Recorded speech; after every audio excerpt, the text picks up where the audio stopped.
여기 치매 진단서 있습니다. 정순자 씨의 후견이니 아들 정재혁 씨로 지정되었습니다. 이게 무슨 소리야? 내가 치매라니 이런 몹쓸 것들! 지금부터 이야기를 시작하겠습니다. 정순자 씨는 올해 72살이 되었습니다. 평생을 시골 마을에서 농사를 지으며 살아온 그녀에게 어느 날 예상치 못한 소식이 찾아왔죠. 재개발 보상금 10억 원, 허름한 흙집이 하룻밤 사이에 금덩이가 된 셈이었습니다. 순자 씨는 은행에서 막 나오는 길이었어요. 두툼한 서류 봉투를 가슴에 꼭 안고 걸음을 옮기는데 누군가 그녀의 앞을 막아섰습니다. 동네에서 오래전부터 알고 지내던 박 씨였죠. 어머니, 그 돈 가지고 어디 가세요? 아이고, 깜짝이야. 이게 누구야? 나 지금 서울 가는 길이야. 우리 재혁이한테 돈 갖다 주려고 박 씨는 순자 씨의 팔을 붙잡으며 목소리를 낮췄습니다. 어머니, 제가 드릴 말씀이 있는데요. 혹시 기분 나쁘시더라도 들어주세요. 뭔데 그래, 나 바쁜 사람이야. 그 아들, 순자 어머니 진심으로 생각하는 거 맞아요? 저번에 제가 서울 갔을 때 봤는데 어머니 얘기만 나오면 표정이 달라지더라고요. 솔직히 말씀드릴게요. 그 사람들 돈만 보는 것 같아요. 순자 씨는 손을 뿌리쳤습니다. 얼굴이 불그락푸르락해졌죠. 당신이 우리 집안일을 뭘 안다고. 그래, 재혁이는 내가 낳은 자식이야. 세상에 자기 자식 나쁜 사람이 어딨어. 그래도 한번 확인은 해보셔야죠. 사람 마음이란 게 돈 앞에서는 모르는 거예요. 박 씨는 끝내 한 가지 방법을 제안했습니다. 보상금이 무산됐다고 거짓말을 해보라는 것이었죠. 그래야 진짜 마음을 알 수 있다고요. 순자 씨는 콧방귀를 뀌며 돌아섰습니다. 하지만 버스를 기다리는 내내 박 씨의 말이 머릿속을 떠나지 않았어요. 정말 괜찮은 걸까? 재혁이가 나를 진심으로 생각하는 게 맞을까? 버스에 올라탄 순자 씨는 창밖을 바라보았습니다. 논밭이 아파트 단지로 바뀌고 시골길이 고속도로로 이어지는 풍경이 스쳐 지나갔죠. 문득 가슴 한쪽이 싸늘해지는 느낌이 들었습니다. 그래, 한번 해보자. 내 새끼가 어떤 놈인지. 순자 씨는 서류 봉투를 가방 깊숙이 집어넣었습니다. 위장된 파산, 그리고 자녀들의 본심을 시험하는 게임이 이제 막 시작되려 하고 있었죠. 서울에 도착한 순자 씨는 아들 재혁의 아파트 앞에 섰습니다. 손에는 낡은 보따리 하나뿐이었죠. 10억 원이 든 서류 봉투는 미리 물품 보관함에 맡겨두었어요. 이제부터가 진짜 시험이었습니다. 초인종을 누르자 문이 열렸습니다. 재혁이 환한 얼굴로 뛰어나왔죠. 엄마 왔어요. 아이고, 얼마나 기다렸는지 몰라요. 빨리 들어와요. 며느리 현주도 웃는 얼굴로 맞이했습니다. 평소와 다름없는 모습이었죠. 순자 씨는 거실 소파에 앉아 천천히 입을 열었어요. 재혁아, 엄마가 할 말이 있다. 네, 말씀하세요. 보상금 얼마나 나왔어요? 순자 씨는 깊은 한숨을 내쉬었습니다. 그게 안 된대. 재개발 계획이 취소됐어. 보상금 못 받게 됐다. 재혁의 표정이 순간 굳어졌습니다. 현주가 부엌에서 물컵을 들고 오다가 멈춰섰죠. 네, 뭐라고요? 그게 무슨 소리예요? 진짜야, 어제 통보받았어. 그래서 엄마가 너희 집에서 좀 지내도 되겠니? 시골집이 비가 새서 도저히 못 살겠다. 현주가 물컵을 탁 내려놓았습니다. 분위기가 급격히 차가워졌어요. 재혁 씨, 나 잠깐 좀 봐요. 두 사람이 안방으로 들어갔습니다. 문이 닫혔지만 목소리는 고스란히 들려왔죠. 돈도 없는데. 왜 우리 집에 와서 눌러 앉겠다는 거야? 우리가 무슨 양로원이야. 그래도 우리 엄만데 엄마는 무슨 지금 우리 형편에. 노인네 하나 더 모시고 살 여유가 어딨어. 당신 그 집 엄마 관절약 값도 못 대면서. 순자 씨의 가슴이 서늘하게 식어갔습니다. 박 씨의 말이 맞았던 거예요. 잠시 후 재혁이 나왔습니다. 눈을 마주치지 못하더군요. 엄마 미안한데 우리 집이 너무 좁아서 큰 누나한테 가보는 게 어때요? 그 순간 현주가 순자 씨의 보따리를 뒤지기 시작했습니다. 혹시 어머니 돈 진짜 없으신 거 맞죠? 순자 씨는 벌떡 일어났습니다. 눈시울이 붉어졌죠. 그래, 알았다. 내가 나갈게. 현관문이 닫혔습니다. 계단을 내려오는데 하늘에서 빗방울이 떨어지기 시작했어요. 순자 씨는 처마 밑에 서서 하염없이 하늘을 올려다보았습니다. 평생을 바쳐 키운 자식이었는데 돈이 없다는 말 한마디에 문 밖으로 밀려난 거죠. 차가운 빗줄기가 얼굴을 적셨습니다. 눈물인지 빗물인지 분간할 수 없었어요. 비는 그칠 줄 몰랐습니다. 순자 씨는 버스 정류장 의자에 앉아 한참을 망설였어요. 갈 곳이라곤 한 군데뿐이었죠. 입양한 딸 수연이었습니다. 수연이를 찾아가도 될까? 순자 씨는 망설여졌어요. 그동안 너무 많은 차별을 했거든요. 어릴 때부터 좋은 건 전부 재혁이한테 주고 수연이한테는 남은 것만 돌아갔습니다. 대학도 재혁이만 보냈죠. 수연이는 중학교를 졸업하자마자 공장으로 보내버렸어요. 그래도 달리 방법이 없었습니다. 순자 씨는 무거운 발걸음을 옮겼죠. 수연이네 집은 서울 외곽의 낡은 빌라 3층이었습니다. 좁은 계단을 올라가는데 다리가 후들거렸어요. 초인종을 누르자 문이 열렸습니다. 어머, 엄마 어쩐 일이세요? 연락도 없이 수연이 놀란 표정으로 순자 씨를 맞았습니다. 그런데 금세 얼굴이 환해지더군요.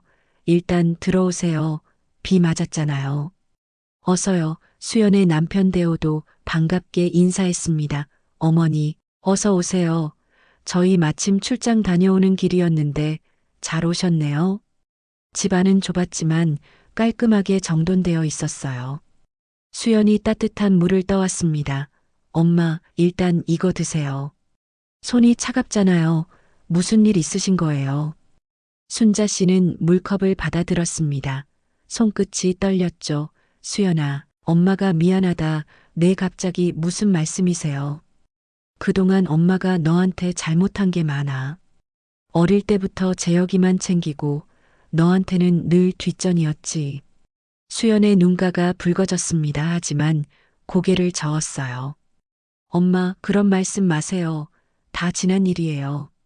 순자 씨는 고개를 숙였습니다. 이 아이가 중학교를 졸업하던 날이 떠올랐어요.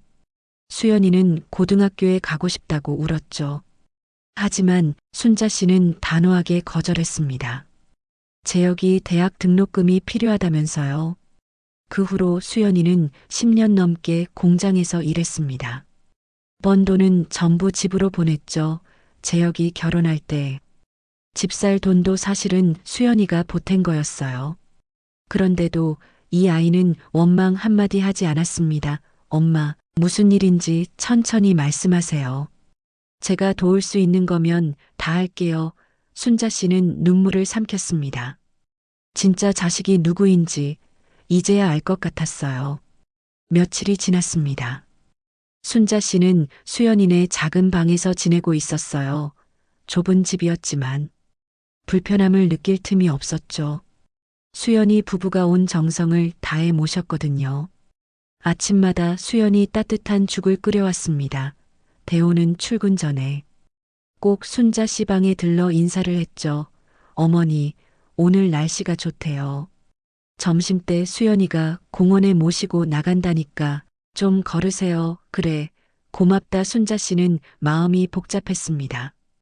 이 집에 올 때만 해도 시험이라고 생각했거든요. 그런데 시간이 지날수록 죄책감이 커져만 갔어요. 어느 날 저녁이었습니다. 수연이 부부와 함께 밥을 먹는데 순자 씨가 숟가락을 내려놓았어요.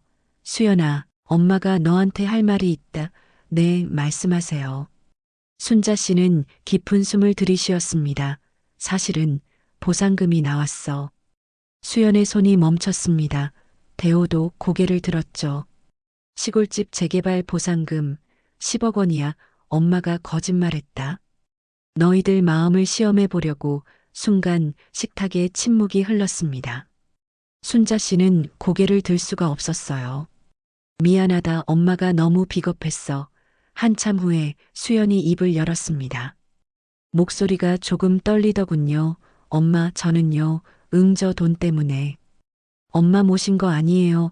순자 씨가 고개를 들었습니다. 수연의 눈가에 눈물이 맺혀 있었죠. 저는 그냥 엄마가 좋아서 그런 거예요. 돈이 있든 없든 엄마는 제 엄마잖아요. 대호가 옆에서 수연의 손을 잡았습니다. 어머니, 저희는 처음부터 그런 거 바란 적 없어요. 수연이가 얼마나 어머니 걱정을 많이 했는데요. 이렇게 찾아와 주셔서 오히려 저희가 감사한 거예요. 순자 씨의 눈에서 눈물이 흘러내렸습니다.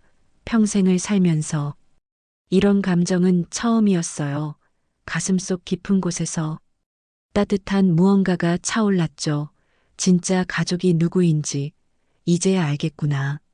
순자 씨는 수연의 손을 꼭 잡았습니다. 피 한 방울 섞이지 않은 아이였지만 이 순간만큼은 세상 누구보다 가까운 사이가 된 것 같았어요. 돈으로 살 수 없는 것이 있다는 걸 72회를 살고서야 깨달은 거죠. 소식은 생각보다 빨리 퍼졌습니다. 순자 씨가 수연이네 집에 있다는 걸 재혁이 알게 된 거죠. 며느리 현주가 먼저 전화를 걸어왔어요. 어머니, 저 현주예요. 지금 어디 계세요? 순자 씨는 전화를 받지 않았습니다. 하지만 그게 끝이 아니었죠. 사흘 뒤 수연이네 집 앞에 재혁 부부가 나타났습니다. 현주가 초인종을 연달아 눌러댔어요. 문이 열리자마자 안으로 밀고 들어왔죠. 어머니, 여기 계셨네요. 저희가 얼마나 걱정했는데요. 순자 씨는 아무 말도 하지 않았습니다. 수연이 앞으로 나섰어요. 오빠, 무슨 일이야? 갑자기 왜 이래? 재혁이 수연을 노려보았습니다. 무슨 일이긴. 우리 엄마 데리러 왔지. 양녀가 뭔데 친아들 앞에서 나서는 거야. 현주가 거실을 둘러보며 콧방귀를 뀌었죠. 어머, 집이 진짜 좁네. 어머니가 여기서 어떻게 사세요? 저희 집으로 가시죠. 순자 씨가 입을 열었습니다. 나 안 가. 재혁의 얼굴이 일그러졌어요. 엄마, 왜 이러세요? 저번에 제가 좀 잘못했어요. 그래도 제가 친아들이잖아요. 현주가 순자 씨 곁으로 다가왔습니다. 어머니, 저희가 보상금 얘기 들었어요. 10억이면 큰 돈이잖아요. 그 돈은 당연히 친아들한테 가야죠. 순자 씨는 손을 뿌리쳤습니다. 내 돈 내가 알아서 해. 너희한테 줄 생각 없다.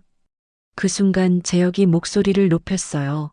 그럼 법대로 하자고요. 양녀한테 재산 넘기면 저희가 가만 안 있을 거예요. 유류분 청구 들어갈 겁니다. 현주가 핸드폰을 꺼내 들었습니다. 참, 저 요즘 블로그 해요. 어머니 수연 씨 회사가 어디죠? 양녀가 치매 걸린 노인 재산 노린다. 이런 거 올리면 회사에서 좋아할까요? 수연의 얼굴이 창백해졌습니다. 대호가 앞을 막아섰죠. 지금 협박하는 겁니까? 협박은요, 사실을 알리는 것뿐이에요.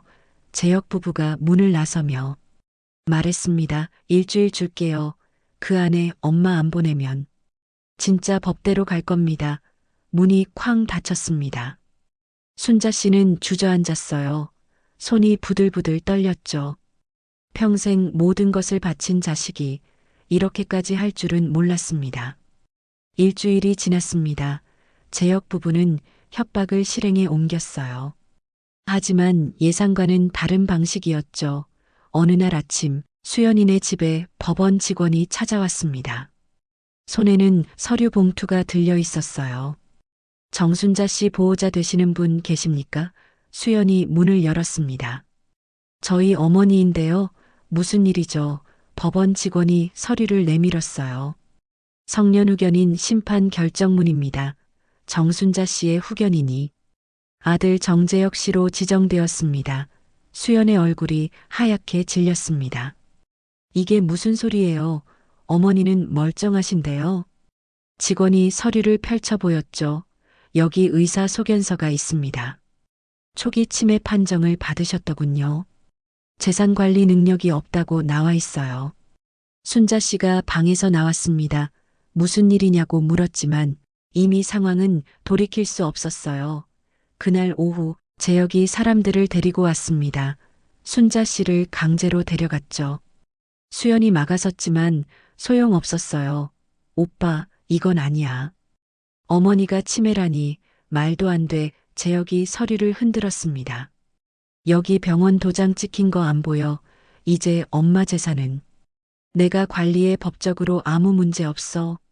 순자 씨가 수연의 손을 잡았어요. 수연아, 엄마 괜찮아. 걱정 마라. 하지만 눈에는 눈물이 그렁그렁했죠. 현주가 수연에게 다가왔습니다. 참, 수연 씨 앞으로 어머니 만나지 마세요. 접근하면 경찰에 신고할 거예요. 치매 노인 유괴죄로요. 문이 닫혔습니다. 수연은 그 자리에 주저앉았어요. 대호가 아내를 안았죠. 수연아, 우리가 방법을 찾아보자. 수연이 울먹였습니다. 어떻게 해? 저 사람들이 서류를 위조한 거잖아. 그런데 증거가 없어. 그날 밤 수연은 잠을 이루지 못했습니다. 어머니가 끌려가던 모습이 자꾸 눈에 밟혔거든요. 평생 차별받았지만 한 번도 원망하지 않았는데 이렇게 될 줄은 몰랐어요. 순자 씨는 재혁의 집 작은 방에 갇혔습니다. 창문으로 보이는 하늘이 흐렸죠. 모든 것을 잃은 기분이었어요. 돈도, 자유도, 그리고 진짜 딸도요. 한 달이 흘렀습니다. 수연은 포기하지 않았어요. 매일 밤 퇴근 후에 증거를 모았죠. 변호사를 찾아다니고 병원 기록을 추적했습니다. 그러던 어느 날 대호가 수연을 불렀어요. 수연아, 이것 좀 봐. 대호가 노트북 화면을 보여줬습니다. 재혁의 집 근처 CCTV 영상이었죠. 순자 씨가 끌려가던 날 그 병원에서 재혁과 현주가 의사에게 돈 봉투를 건네는 장면이 찍혀 있었어요.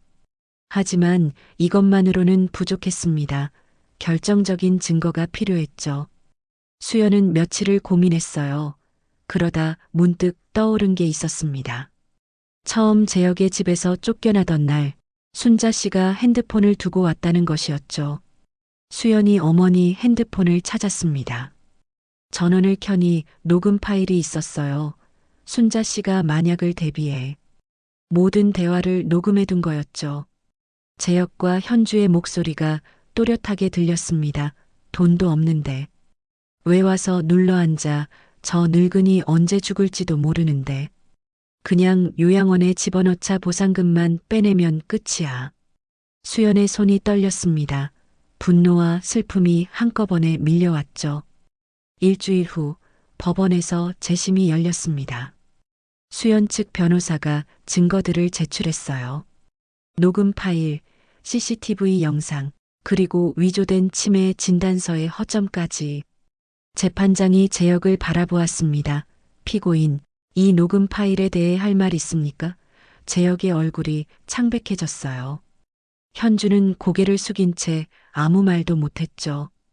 변호사가 말했습니다. 재판장님, 피고인은 노인인 친모를 학대하고 재산을 편취하기 위해 허위 서류를 작성했습니다. 명백한 사문서 위조 및 사기죄에 해당합니다. 법정에 침묵이 흘렀습니다. 재판장이 판결을 내렸어요. 성년후견인 지정을 취소하고 피고인 정재혁을 사기죄 및 사문서 위조죄로 구속 기소합니다. 방청석에서 순자 씨가 눈물을 흘렸습니다. 수연이 달려와 어머니를 안았죠. 엄마, 끝났어요. 이제 다 끝났어요. 순자 씨가 수연의 손을 꼭 잡았습니다. 수연아, 고맙다. 정말 고맙다. 재혁이 법정을 나서며 뒤를 돌아보았어요. 하지만 순자 씨는 그 눈을 피했습니다. 더 이상 할 말이 없었죠. 재판이 끝난 후 순자 씨는 수연이네 집으로 돌아왔습니다. 이번에는 진짜 가족으로서였죠. 봄이 왔어요. 창밖으로 벚꽃이 흩날렸습니다.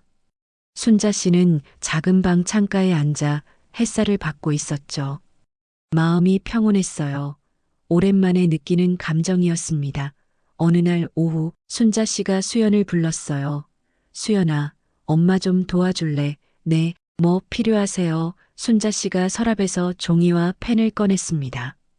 유언장을 쓰려고 해 수연이 깜짝 놀랐어요. 엄마, 갑자기 무슨 말씀이세요? 아직 정정하신데요? 순자 씨가 고개를 저었습니다. 사람 일은 모르는 거야. 이번에 깨달았어. 미리 정리해두는 게 맞아. 순자 씨는 천천히 펜을 들었어요. 글씨가 삐뚤빼뚤했지만 한자 한자 정성을 담았죠. 본인 정순자는 전 재산을 딸 김수연에게 상속합니다. 수연의 눈에 눈물이 고였습니다. 엄마, 저는 이런 거 바란 적 없어요. 진짜예요. 순자 씨가 수연의 손을 잡았어요. 알아, 그래서 주는 거야. 내가 바라지 않으니까. 순자 씨가 창밖을 바라보았습니다. 엄마가 평생 잘못 살았어. 피가 전부인 줄 알았는데 아니더라. 진짜 가족은 마음으로 맺어지는 거였어. 수연이 순자 씨를 안았습니다. 따뜻한 온기가 전해졌죠. 저녁이 되었어요. 수연이 밥상을 차렸습니다. 소박한 찬이었지만 정성이 가득했죠. 순자 씨, 수연, 대호, 셋이 둘러앉았어요. 엄마, 많이 드세요. 그래, 잘 먹을게. 순자 씨가 숟가락을 들었습니다. 밥 한 술을 입에 넣는데 눈물이 볼을 타고 흘러내렸어요. 왜 이러지? 밥이 짠해. 수연이 웃으며 눈물을 닦아줬습니다. 엄마, 울지 마세요. 앞으로 맛있는 거 많이 해드릴게요.